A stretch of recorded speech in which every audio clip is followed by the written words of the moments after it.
The news day continues here on One News Now. I'm Riza Diaz.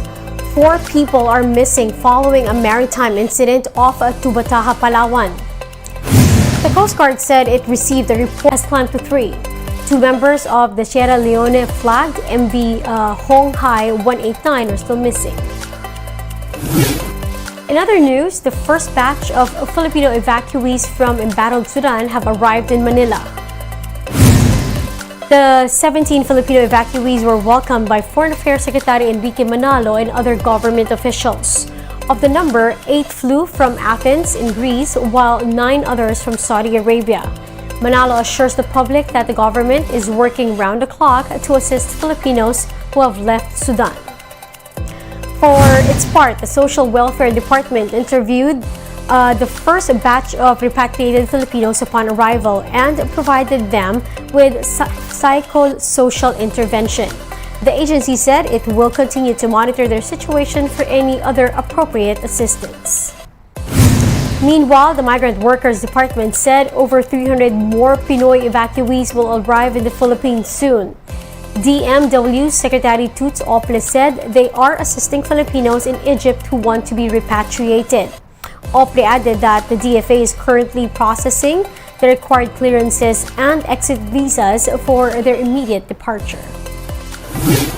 We'll be back with more stories after the break. Keep it here on One News.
You're still watching One News Now. I'm Riza Diaz. President Bongbong Marcos leads the distribution of government aid to workers ahead of Labor Day. Around 1,400 beneficiaries were given financial assistance and toolkits during the event in Pasay City. Marcos Jr. also witnessed the signing of deals for job creation and trainings among concerned agencies. In his speech, the president vowed to strengthen the country's labor force through livelihood programs.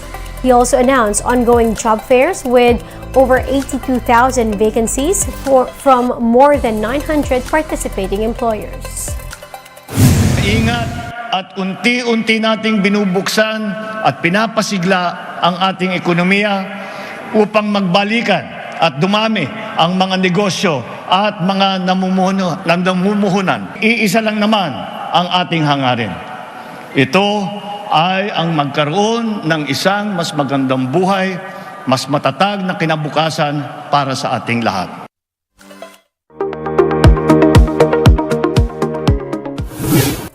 Apple has introduced a long-promised high-yield savings account to attract U.S. financial clients. Let's watch this. Who do you trust more, big banks or big tech? It's a loaded question, but in the aftermath of some bank failures, Apple is positioning its brand as a privacy-obsessed tech leader to attract savers.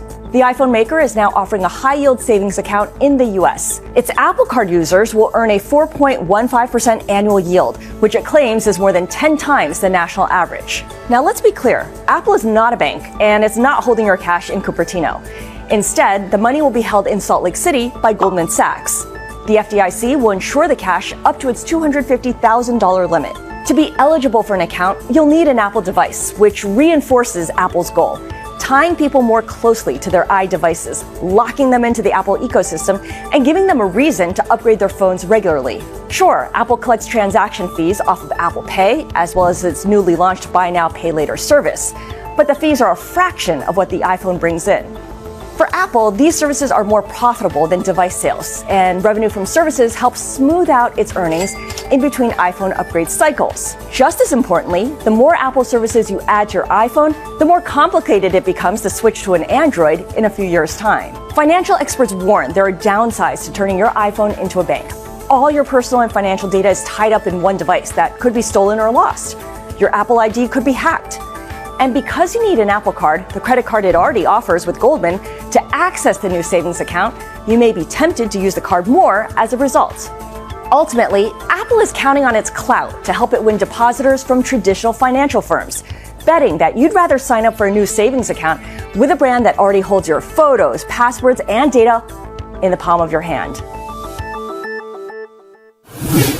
And those are the top stories of the hour. Join us later at 2 in the afternoon as we continue to monitor the day's biggest stories. I'm Riza Diaz. We are One News.